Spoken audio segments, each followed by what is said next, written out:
Good evening and welcome to Tsukiji Hongwanji Buddhist Temple today. Please join me in Gassho. Namanda, Namanda, Namanda, Namanda.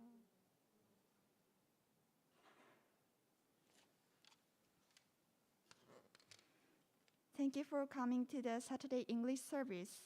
Today, we will be observing Gotan-e, which celebrates the birth of Shinran Shonin. We would like to begin the service with the offering of candles, flowers, and incense.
We will chant the sutra 12 Please turn to page 27 of the red service book.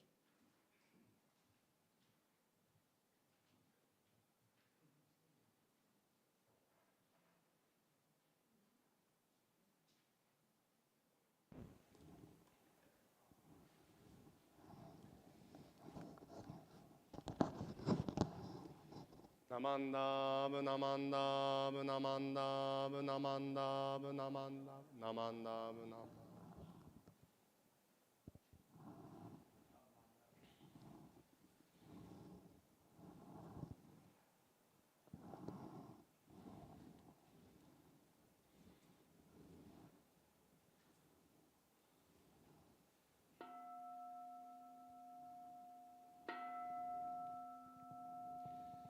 慶州天人食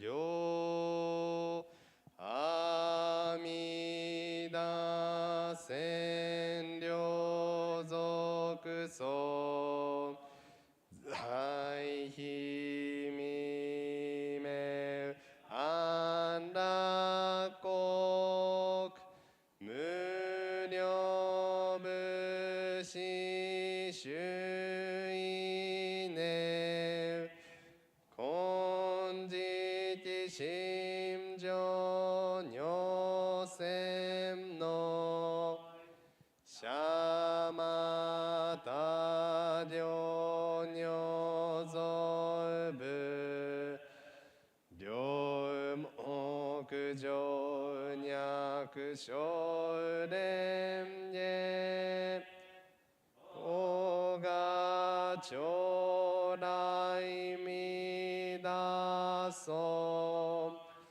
う面前炎上如満がいこゆ如千日が小如天空くしらこが将来みだそう観音頂戴観中寺主寿名相法正語のぶくげどまけ馬こが将来みだそ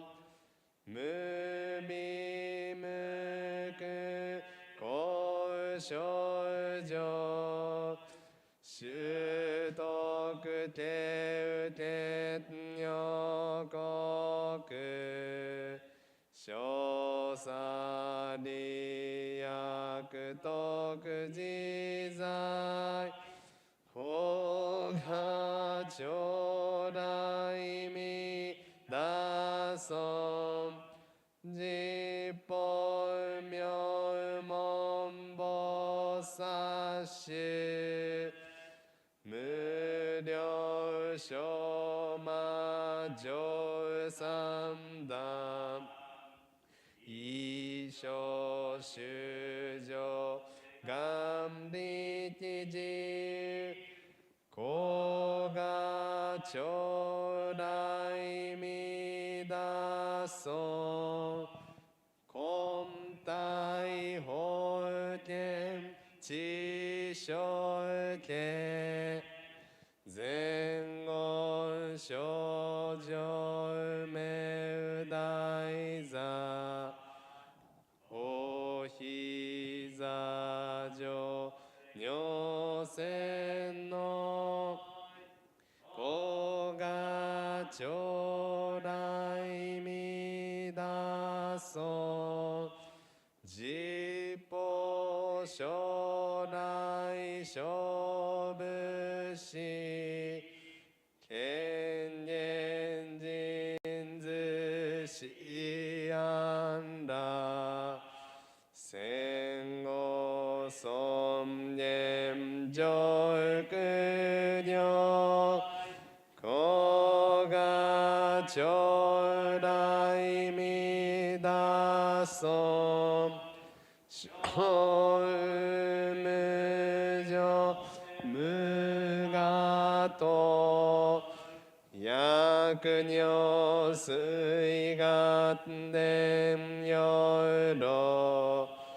一種説法無明寺子が将来みだそう非尊仏説無悪名薬無女人悪道不主任死心教非尊子が将来みだそう非尊無量法勉強無少種悪知識往生不退死亡大子が将来みだそうがせ非尊苦毒自修ぜぜ無変如海水省略前後少女者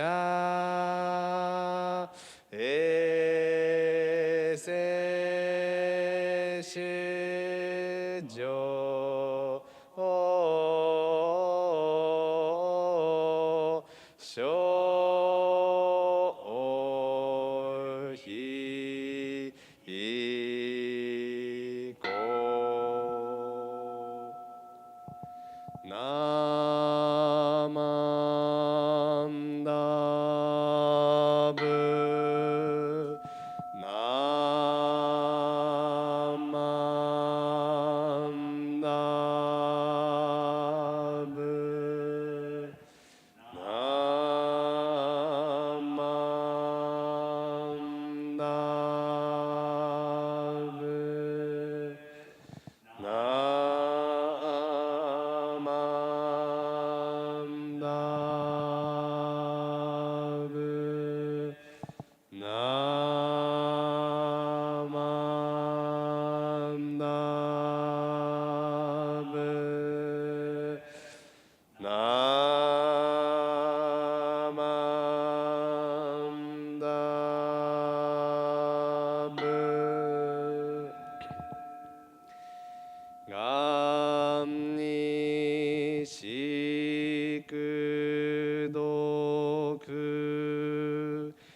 大師往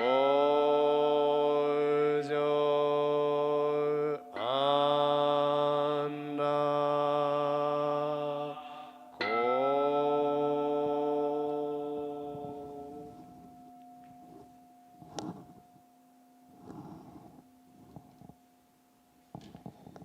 ナマンダブナマンダブナマンダブナマンダブナマンダブナマンダナマンダ。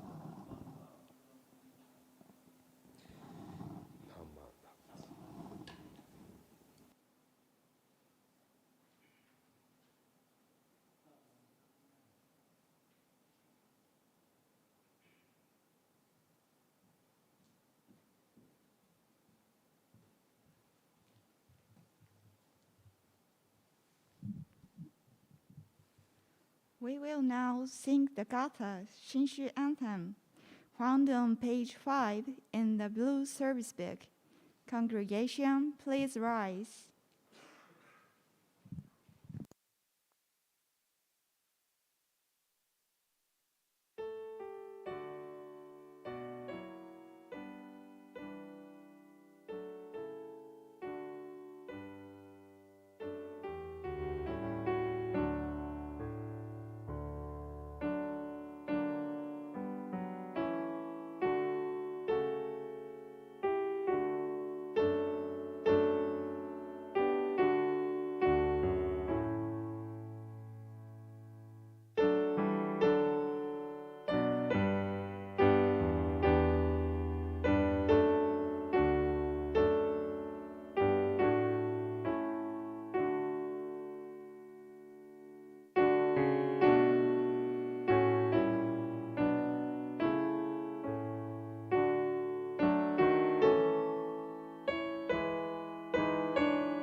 Please remain standing for the recitation of the three treasures found on page 4 in the blue service book.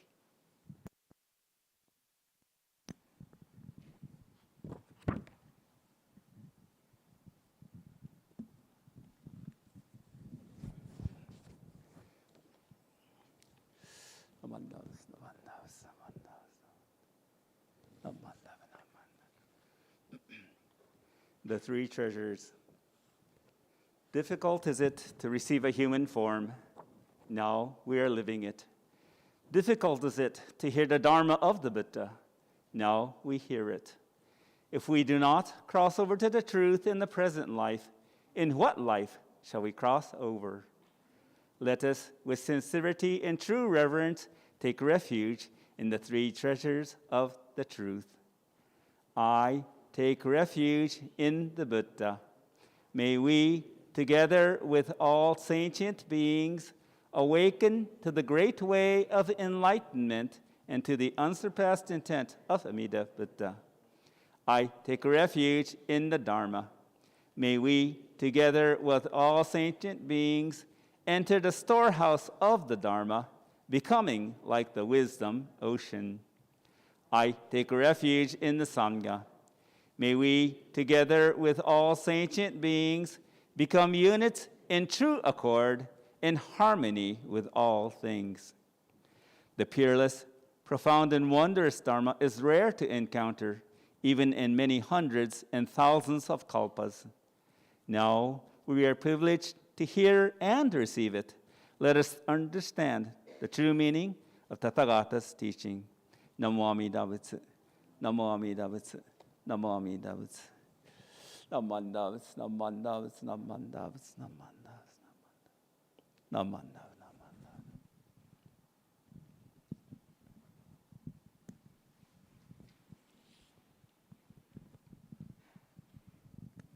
Please be seated.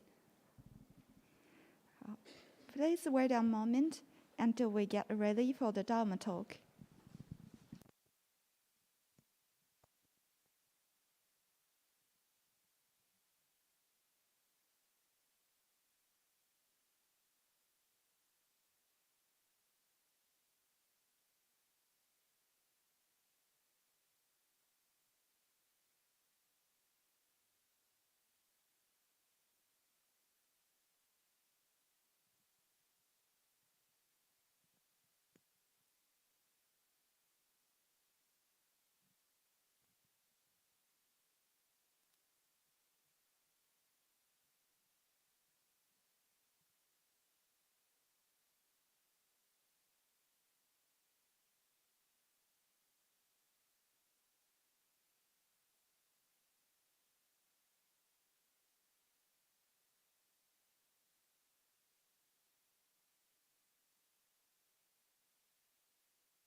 This evening, we are so happy to have Reverend Dr. Kenneth TANAKA, Professor Emeritus of Musashino University, as our guest speaker. Tanaka Sensei will talk on letting go of our clinging, a metaphor of a person clinging to the edge of a cliff. I'm glad to introduce Tanaka Sensei to you.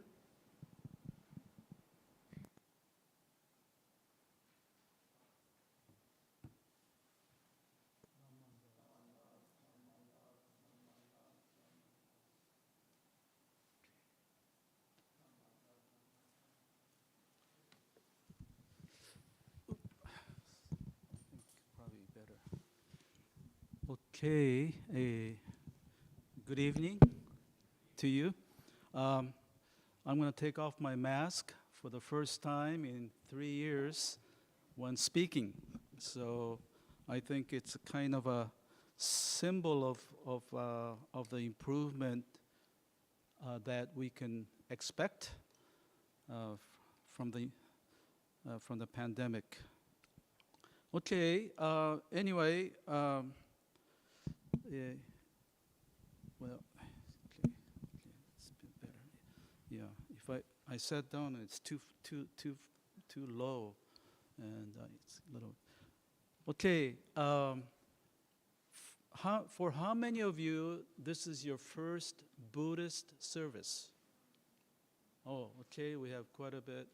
Or first time, so obviously those who raise their hands, oh, okay, so half the people, this is first time.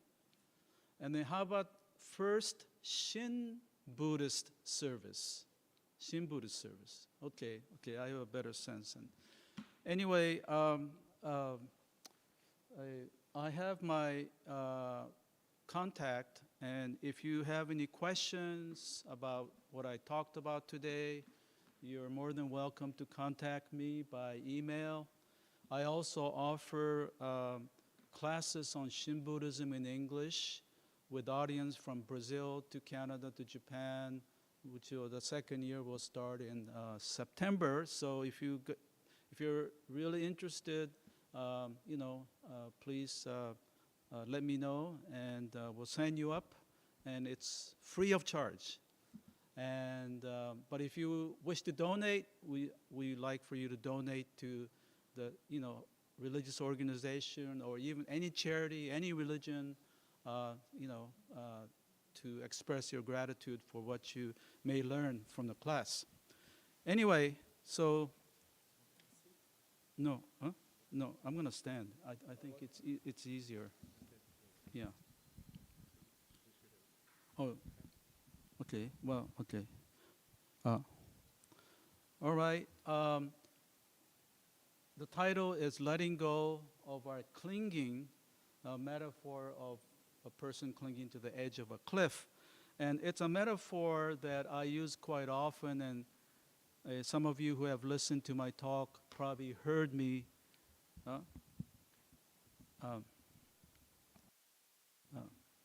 It's kind of humorous of a metaphor. But before I do that, I want to emphasize again that today we are celebrating the birthday of someone. Whose birthday? Shinran Shonin. Okay, Shinran, the founder of the Shin Buddhist school. And so his dates are 1173 to 1263. So you have an idea of when he lived. And actually in Kyoto, they are having celebrations to commemorate his birthday and the beginning of his propagation. 850th of his birthday and 800th when he began, from the time that he began to propagate to ordinary people. And today we have some friends from U.S. who are exactly on this tour to participate in what took place in Kyoto. And so I welcome you to that. So Shinran did experience quite a bit of difficulty from the early on in his life. You know about how by the time he became ordained at the age of 9, he had 4 younger brothers. So 5 of them became ordained on Mount Hiei and left the family. By then, his father was not around. His mother had died. Father was alive, but he was probably somewhere else in a Buddhist temple. And so it was a difficult time for him. And so today's talk will, so it's not, okay. Oh, put it in here? Okay. All right, all the technical. Okay, anyway, let's, I have to operate this, and okay. So this quote is a quotation from Shinran that I really like, and it says, how happy I am. My mind and heart are planted in the Buddha's ground of universal vow, and I allow my thoughts to flow in the inconceivable Dharma ocean. And so what's important is that, he's fundamentally really happy. His feelings for life is that he has a sense of joy, okay? And then the reason for that is that he is grounded in what he calls the Buddha ground, Buchi in Japanese, Buddha ground of the universal vow. Now, this gets into the doctrine about what is a vow, but vow is basically an aspiration for truth to want all of us to become happy and realize enlightenment. So in Shin Buddhism, like all Mahayana Buddhism, we emphasize the fact that we are embraced by this truth.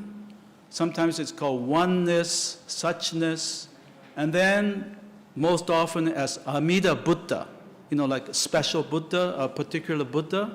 But that Buddha is a symbol for that oneness that embraces all of us. So if you want to understand Mahayana Buddhism and Shin Buddhism in particular, we have to appreciate the fact or come to understand and to feel strongly that despite all the difficulties in life, we are embraced in this spiritual truth, compassion. Often we say wisdom and compassion that which are constantly working on our behalf.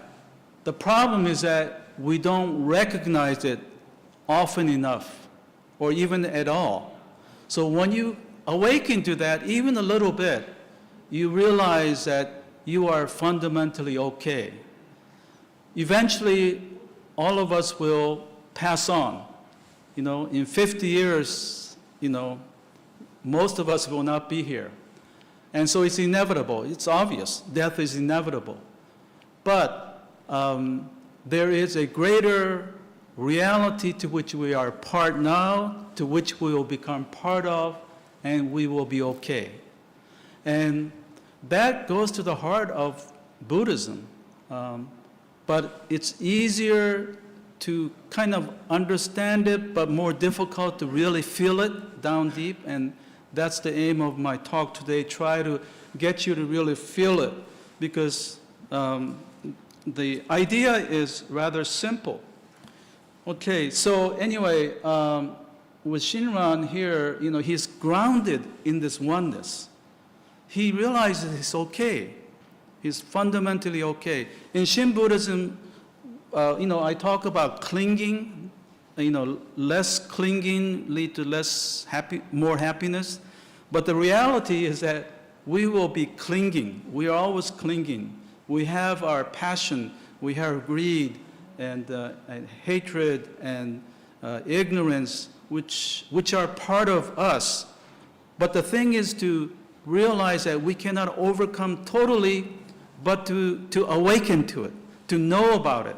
If you know it, see, knowledge will liberate you on a conventional level. And so, next, okay. So this is Shinran, probably right before he got ordained at age 9. And so this, of course, most of these paintings are from later in life, later in history.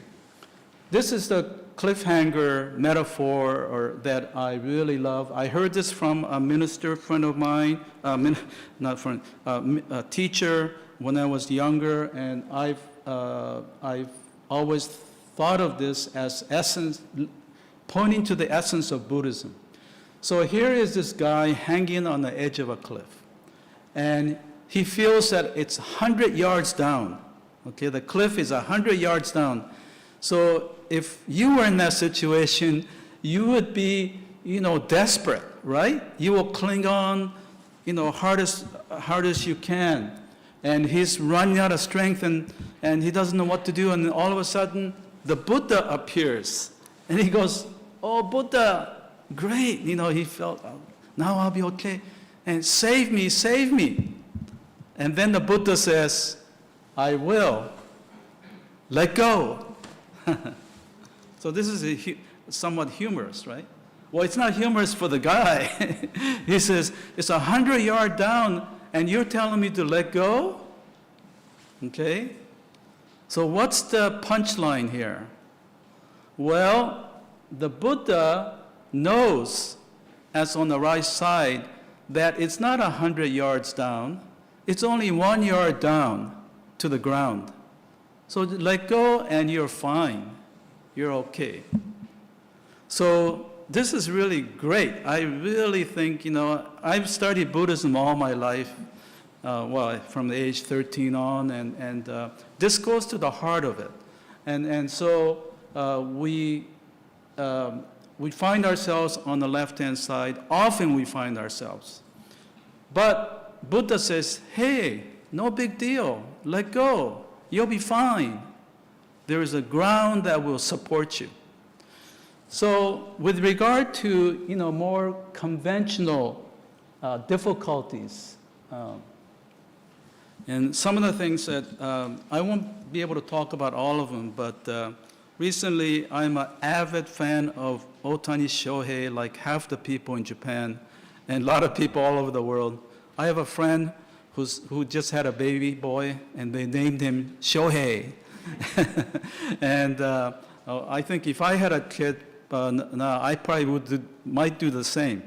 But anyway, so from last year I become an avid fan, and when they when they don't do very well or lose, I feel almost like the guy hanging on the cliff, and if they lose, I feel like I'm going to fall 100 yards down. Well, maybe it's not that bad, but it's really interesting how if you're rooting for a team, it's not easy to let go. And if you're a fan of anything, you realize that. And I keep telling myself, because I know the story, it's only 1 yard down. Buddha says, let go, so they lose, okay.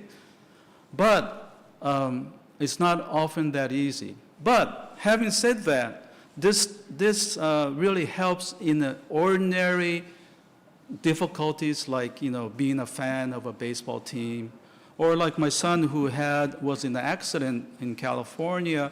He bought a brand new Tesla, and then he got in his baby car, right? And he kind of got it scraped. It was his fault. And so he really got down, and he felt like he was clinging on a cliff that was 100 yards down. He was, oh no, how could I do this? How could I make such a dumb move and ruin this, brand new car? And then he says, well, he's gotten some influence from me of the Buddhist perspective, and he caught himself and he went to the right-hand side and said, really think about it. Nobody got hurt, and the car can be fixed. No big deal. And so he felt more settled. But initially, he really got all riled up. He really felt like he was falling 100 yards down. But don't you feel that way sometimes? Maybe you're, kind of serene here and now, but in your regular home life, that this kind of thing happens. Things frustrate you. Things upset you. Things say, why, what you ask, why me? But so when that happens, most things are not such a big deal, and you're not hanging on a cliff that's 100 yards down, but only 1 yard. And if you have this image,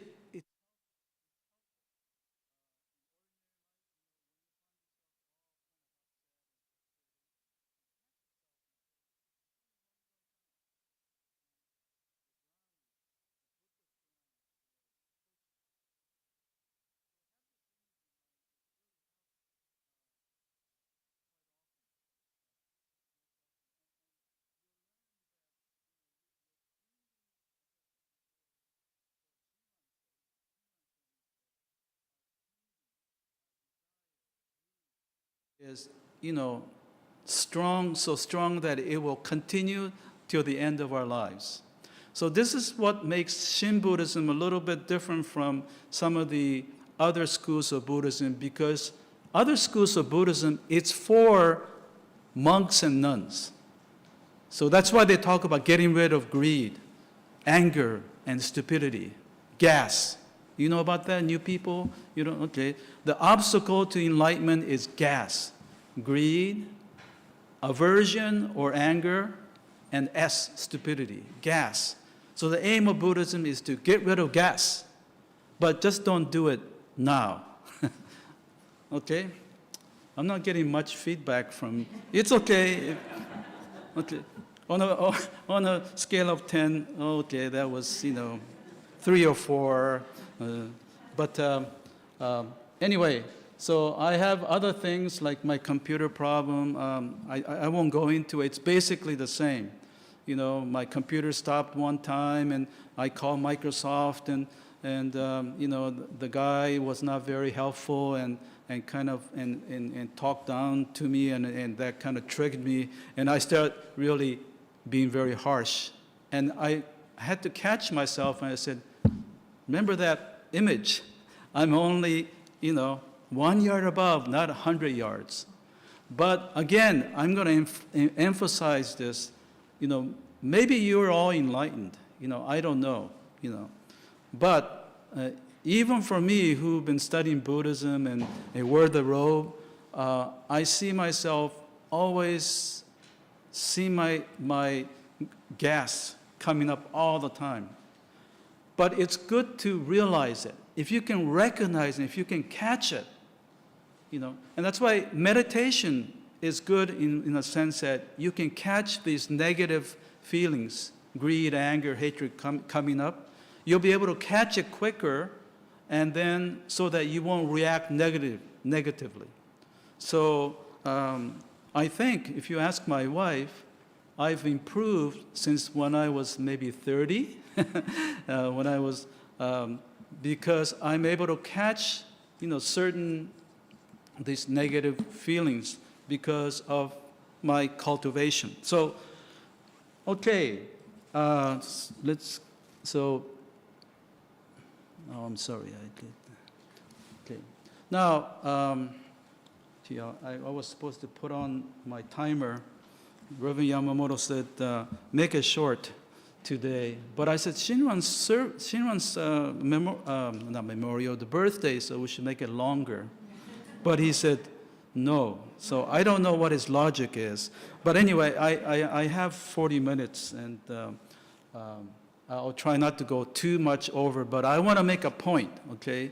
And if you can, I've already made some points, so please, internalize it, and then not only live it, not only just remember it, but exercise by living it, put it into action, anything that you may learn today. Now, one of the things, I show this quite often because for those who are new to Buddhism, this will be helpful. Some of the things that's happening, the difficulties, are happening on the horizontal level, okay? The horizontal, it's kind of up and down, right? Life is up and down. Difficulties happen up and down, okay? Now, Buddhism doesn't control that totally or strongly, or Buddhist teaching is not to try to make things on a horizontal level go your way. But a lot of people in the world think religion is for that purpose, to make things go our way. That's why in Japan, people go to temples to pray. 70-80% of Japanese go to visit the shrines and temples every New Year. And what do they go to do? Pray for the good health and happiness, and which is fine. And I'm not, but sometimes they pray for certain things, bigger car, bigger house, better build, better body, and And so in a way, they're trying to control what happens on the horizontal level. But, and that's because they think religion controls what happens on the horizontal level. I had a friend, mother who lost her husband many years ago, and when I went to pay my condolences, first thing she said is, yeah, and the husband died when he was like 40, okay? And she said, there's no God and there's no Buddha. And I understand how she feels, but I mean, given what she went through, what she was going through, I understand how disappointed she was or how frustrated, sad, whatever. But she's working on the premise that Buddha, at least Buddha, is supposed to control what happens on the horizontal. In other religions, yes, God does will certain things. And God created the universe. And I used to be a Christian when I went to a Christian church when I was between 12 and 13. And I had difficulty because God created everything. God created us. But there is so much unhappiness in the world. My parents were not getting along. A few years earlier, or a decade or 15 years earlier, there was a world war that had killed 50 million people. I thought myself, even though I was little, how can all-loving God and all-omniscient, omnipotent God create a world and people who can do that? And so I started going to Buddhist temple, and I felt relieved because Buddhism doesn't make that kind of it doesn't have that perspective. I don't know which is a better perspective. I cannot judge for others. But for me, Buddhism made better sense because what happens on the horizontal level is due to, well, we in Japanese call engi, a cause and effect. It's basically a scientific worldview. 11, 12 years ago, there was a great earthquake in Japan, and the governor of Tokyo said it's the punishment by God, and he got a lot of flack for it, but that is not a Buddhist perspective. Buddhist perspective is not that God or higher being creates what happens in the world. It's a Buddhist perspective is scientific, basically. It's cause and effect. The two plates came together and erupted and had a huge, disruption, and that caused this huge tsunami and earthquake. And so, so of course, we can control certain things. I think we have to make effort to bring peace in the world, work on horizontal level. Right now we have the G7 leaders, gathering in Hiroshima, and I hope that they can move more towards working towards peace and try to reduce the number of nuclear arms. Unfortunately, it seems like we're heading in the wrong direction. But I think all of us should do what we can to, for the climate change and the peace in the world and the poverty and the discrimination, that we should all do that. But we cannot control everything,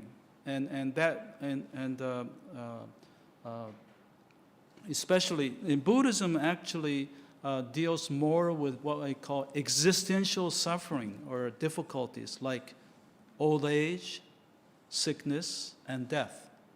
And this will descend upon each and every one of you eventually. That doesn't mean we should be fearful all the time, but if you have the Dharma, if you understand the Dharma, despite that reality on the horizontal, that we can live with greater joy like Shinran Shonin. So the aim of Buddhism is actually the vertical. The teaching is the vertical part. Okay, so you have to. So we're maybe starting from the bottom of the axis. So we try to aim to move up and get to the very top. that's when you become a Buddha, fully enlightened being. We, according to Shinran, will not get to the very top in this life. But it's okay because with awakening, called Shinjin awakening for Shinran, that will guarantee upon death to realize Buddhahood. But more importantly, in this life, we have greater joy and greater gratitude, a sense of connectedness with all beings, and just basically a happier person. And so it's the vertical part that we have to cultivate. Okay, so now when we cultivate ourselves, we need to remember a number of teachings. And that's where the Dharma comes in. And of course, Dharma is grand and there's so much to it. But I just wanted to talk about a few things. Basically, in order to climb the vertical or have a kind of subjective, strength, spiritual strength, working on your vertical dimension, one thing to remember is what I call we have to have desire, but greed is not good. So little desire is necessary, but greed is not good. And I'm going to give an example. A number of years ago, I was in Oregon with my minister friend. We're eating outside, and we're having spaghetti, and this wasp came flying down and began to take a noodle about this long and grabbed onto it and tried to fly up, okay? And we were just looking at it, stunned. I said, wow, and just the fact that there's a wasp in front of you, and then it couldn't fly away. Why? It was too heavy, So he was being too greedy, okay? But he's a smart wasp, and what he did is he cut off a small piece, about maybe 2 inches, and grabbed that and happily flew away. And so both of us, we had an enlightenment experience. That's the essence of Buddhism, Too much greed is not good, but we have to have desire. And actually, in monastic Buddhism, they say greed is not, even desire is not recommended because they're monks and nuns. But for us ordinary people, desire is necessary. But greed is not good. It would be like the wasp. You won't be able to eat. No food, right? So this episode was kind of a very, it was triggered or deepened our awareness about what the Dharma is teaching us. Okay, so the point here is, so desire is necessary, like the wasp, but greed will hamper you. If it had insisted, it would not have had anything to eat. So please keep that in mind, too much greed and that's a source of suffering. I always say, so if you want everybody in your class or everybody in your workplace to love you or like you, that's greed. It's not going to happen. There will always be someone who won't like you, okay? So if you can have even just one person with whom you can get along, that's desire, because we all have a desire to, communicate. That's important. We have desire for connection, we have desire for certain material things, and that's all for lay people. So Shin Buddhism is for lay people. That's why it's really special. Okay, so most Buddhism is based on monks and nuns, and they have high ideals, but it's something that we cannot really realize. And that's why I found that Shin Buddhism, at least, is good for me. Now, okay, I talked about this already. So how do we respond more to serious and grave difficulties, such as an illness and death? So I talked about, Shohei Ohtani and the angels. That's just lightweight, But again, we are impacted by them. And so you need to just, work on it. But how about, more serious situations like serious illness and death? And all of us have experienced, death of our loved ones. And I know someone here who just lost someone very close. And I lost my mother 3 years ago. This year, I had, I would say 3 of my friends who were some even younger, in their early 70s, suddenly die. And so, fact of the matter is, compared to when I was even early 60s, now that I'm 75, I know that the future is getting shorter. And it's really a reality. And so how do you deal with the more serious difficulties or feelings? And basically my answer, again, going back to that metaphor, that in a way, fear of death, your colleagues dying suddenly. Actually, we had someone, in their 70s dying. We can kind of tolerate it, but when you have someone who died at age 30, 34, like my daughter-in-law last year, my son's wife of 2 years passed away in Boston after 2 years of chemotherapy and we had great hopes because Boston has great hospitals, but she finally lost the battle.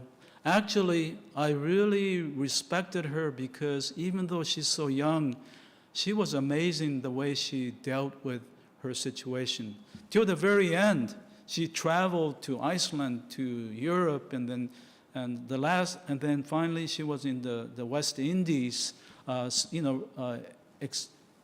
and when she really fell sick and she had to return to Boston, and she died in New York. And so,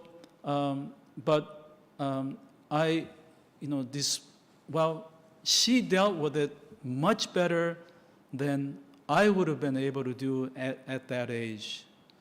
And so I have a great deal of respect, and I respect my son who really dedicated, 2 years to, taking care of her. And I think that she told him that these 2 years were the most meaningful years of my life, and that she was really so happy to have met my son. My son is, needless to say, is having difficulty really, adjusting. But I just saw him, last month, and he's doing much better. And he has basically a Buddhist perspective. He doesn't, talk about Buddhist doctrine like I do, but I think he's absorbed the spirit of, she says, I don't blame anybody. We never asked why this happens. And he says, well, it's cause and effect. Well, that's Buddhism, cause and effect. And we weren't targeted, it just happened. So they had to work on the vertical part. Okay, so in Shinran's part here, so in a serious case too, same message. Even though serious illness, death of a loved one, or imminent death, that from the Buddha's point of view, or Shinran's point of view, it's only 1 yard. Let go, you'll be fine. There is the Buddha's ground. It may not be easy as the difficulty of the angels losing, but the message is fundamentally the same. But it's very difficult to let go when the difficulty is so serious like that, right? But that's why we need to cultivate ourselves to get into that groove, so to speak, and then work on that vertical.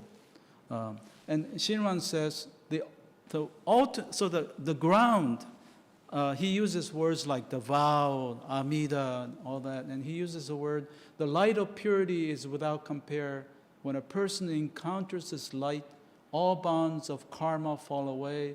So take refuge in amida, ultimate source of entrusting. So this goes back again to the ultimate source, ultimate reality, oneness, suchness. That's what he's referring to. And if you can let go to that, if you can trust yourself that, then you can lead our ordinary lives better. And so, but again, it's not easy. And so I want to talk about two cats in my life, and I know some of you are cat people, and I have two cats in my life. One is called Mike, who is in Tokyo, and Shibu in California, and this is Mike, okay? And this is a stray cat, feral cat. I've been feeding him for 13 years, but he's never thanked me. In fact, I try to go and pet him, runs away. So I have never been able to do that. And he's always afraid. And I feel so sorry for him because as a feral cat, they don't trust anybody. You know, that's the way they are. Once you get into that groove, you know, they're not, at least in our neighborhood, he's like that. And so, you know, I wish he would appreciate the fact that for 13 years I've been feeding him and that at least allow me to pet him a little bit, but I go close and he runs away because he's afraid, he doesn't trust. He's not a happy cat, basically. But anyway, I can do a whole hour talking about, you know, my Mike here, but we don't have time for that. But so look at his eyes. You know, he's distrustful. And I feel sorry for him, and I wish that he was in a better. So the other cat, this is Shibu.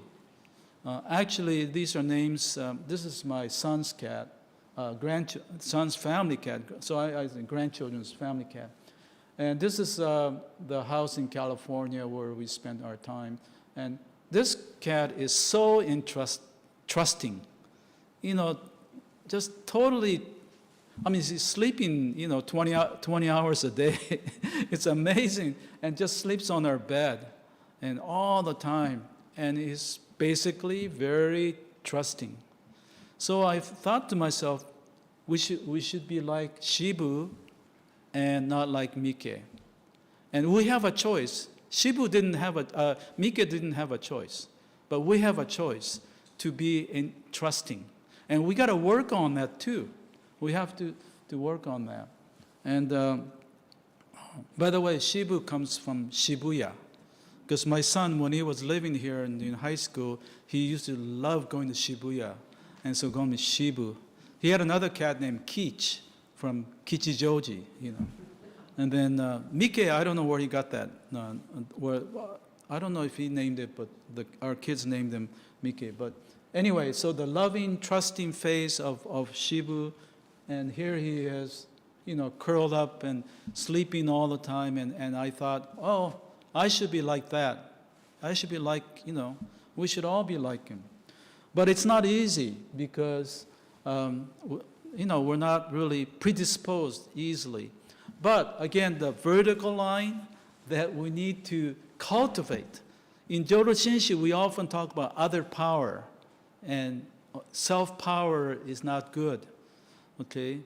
This is really complicated doctrinal issue, so we can't get into it, but even in Shinshu, we have to make self-effort. Self-effort. Self-power is a different thing. Self-power is saying, oh, it's because of me that I'm making improvement. Look how great I am compared to other people. I'm being religious, I'm being good, I'm making... No, that's self-power. But basically, self-effort is needed. And in order to cultivate that, to become more like Shibu, is we need to develop a sense of gratitude, which is something that is easy for many of us to do, and we all feel that to some extent. But even then, we have to cultivate, and so some of the suggestions, like, at mealtime in Japan, they always say itadakimasu, but hardly even Shin people, they don't say Namu Amida Butsu. I'm suggesting that if you are Shin, you definitely say itadakimasu, Namu Amida Butsu, and thank you for whoever made the meal.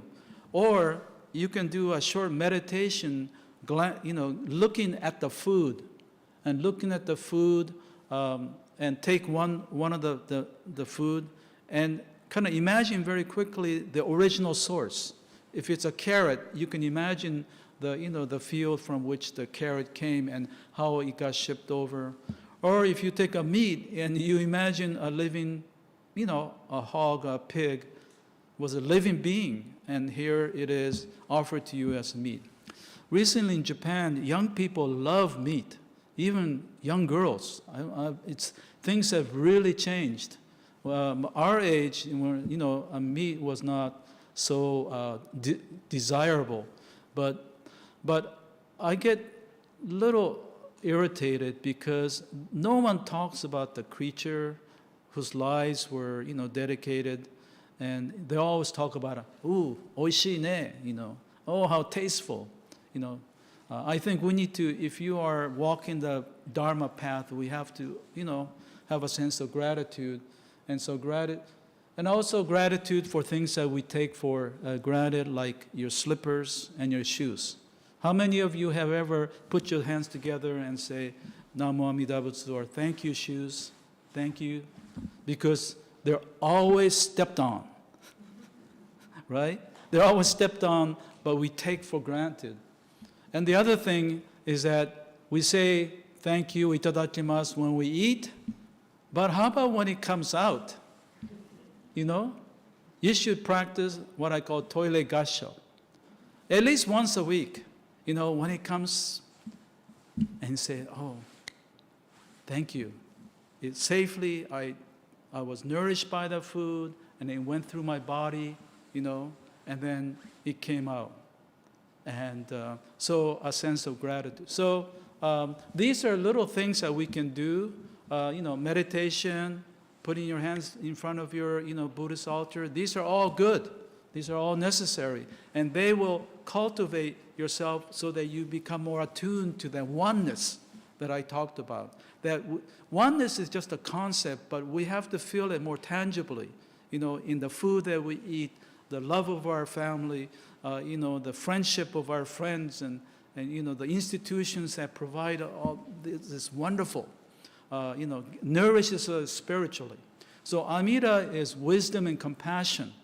Compassion is the food and the light and the institutions that nourishes us. But light is also the teaching that says, hey, be aware, awaken to the fact that we are embraced in this wonderful ultimate suchness and oneness. So I want to close now, and I want to share a poem by Mr. Honda, who is a member of a class that I'm doing online. It's a class where all Japanese who want to learn English, learn Buddhism through English. And this Mr. Honda, he was a student, and then all of a sudden he started writing poems in English. No, I think he's been doing that. And these are easy to understand, even for me.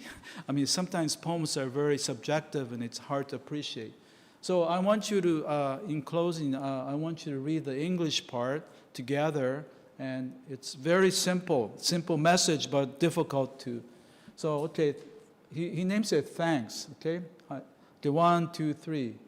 You realize that just walking is a miracle when you end up not being able to take one step. You realize that just eating is a miracle when you end up not being able to have one bite, you realize that just thinking is a miracle. When you end up not being able to have one idea, 1,000 thanks for just being alive. I'm so grateful for it from the bottom of my heart. It's very straightforward, nothing difficult. But again, it's not the concept. It's how you, live it in your life, how you appreciate it. I just want to share an episode. When I was a minister in California for 3 years, there was a young lady in her 20s who was in a traffic accident and was confined to a wheelchair. And so one day I found out that she had to be confined to her bed for 1 whole year. Can you imagine? And so I went to go see her, give some comfort spiritually, mentally. And then before after 30 minutes of talking, and as I was leaving, and she said this. She said, "Sensei, don't worry about me, because I have my brain and I can think, I can read, and I have the eyes and I can look out the window and see all the things that's going on." And she said other things like that, exactly like this. But she said it in such a personal way. It was the table was turned. I went there to comfort her, but I came away comforted and reinvigorated because of her spirit like that. And she had been a very, fervent student of Buddhism. And so there it is. So finally, if you can read this together with me, okay? 1, 2, 3. Oh, how happy I am. My mind and heart are planted in the Buddha ground of the universal vow, and I allow my thoughts to flow in the inconceivable Dharma ocean. Namandavs.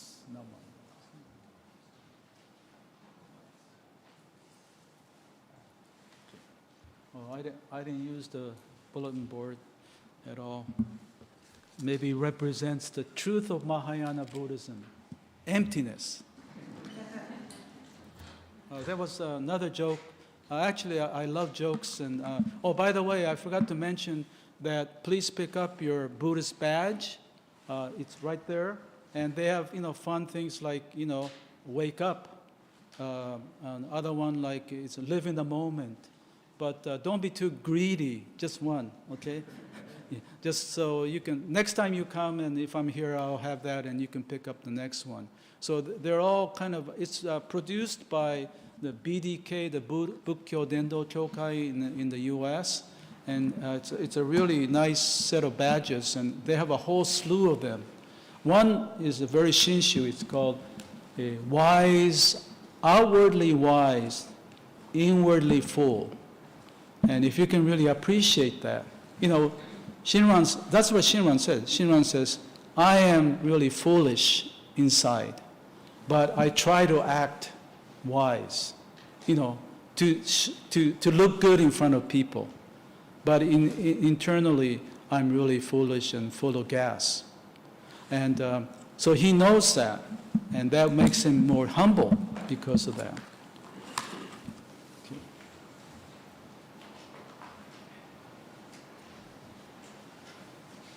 Thank you very much. Thank you very much, Reverend Dr. Tanaka. Okay, we will now sing Gatha Namo Amida Butsu. So please stand up.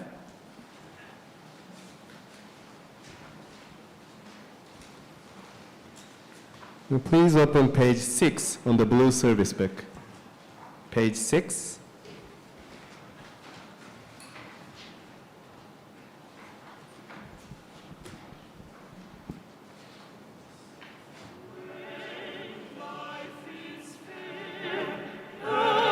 Sunlight gives the day. When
Please be seated. Let us recite together the Shinshu Creed found on page 2 in the same book. Followed will be the recitation of the benediction.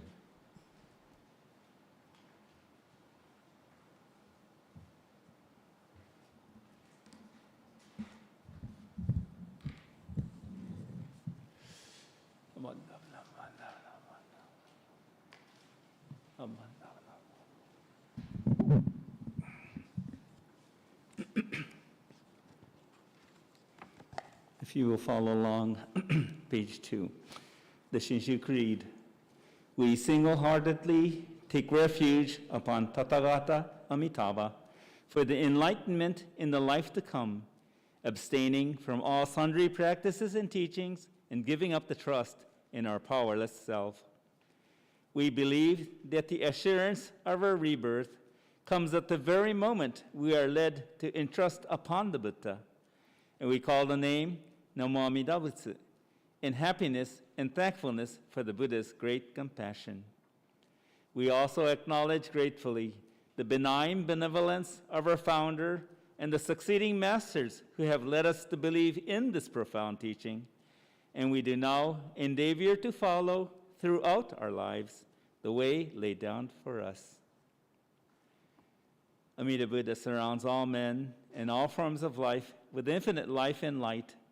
Particularly does the Buddha send forth loving thoughts to those in suffering and sorrow, to all those in doubt and ignorance, to all who are striving to attain truth, and to those whose feet are standing close to the great change men call death. Amida Buddha sends forth oceans of wisdom and compassion. Namo Amida Butsu. Namo Amida Butsu. Namo Amida Butsu.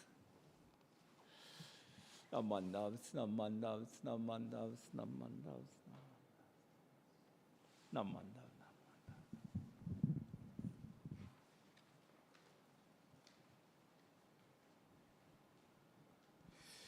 I'd like to thank all of you for attendance tonight. The next service will be held 24th June at 5:30 p.m. in this same room. The guest speaker will be Reverend Osamu Nanjo, Resident Minister of Kyogakuji Buddhist Temple in Shizuoka. And his topic will be a message from Shakyamuni Buddha. So we look forward to seeing you again. So we have Tsukiji Hongwanji YouTube, English YouTube. So if you are interested in the channel, put thumbs up and subscribe our channel. Thank you. So to conclude, please join me in Gassho. Namanda, Bunamanda, Bunamanda, Bunamanda, Bunamanda. Please bow. Namanda. Okay, thank you very much for visiting us. We have a dinner reception, the next room. The cost is 2,000 yen per person. So please feel to attend. Thank you very much.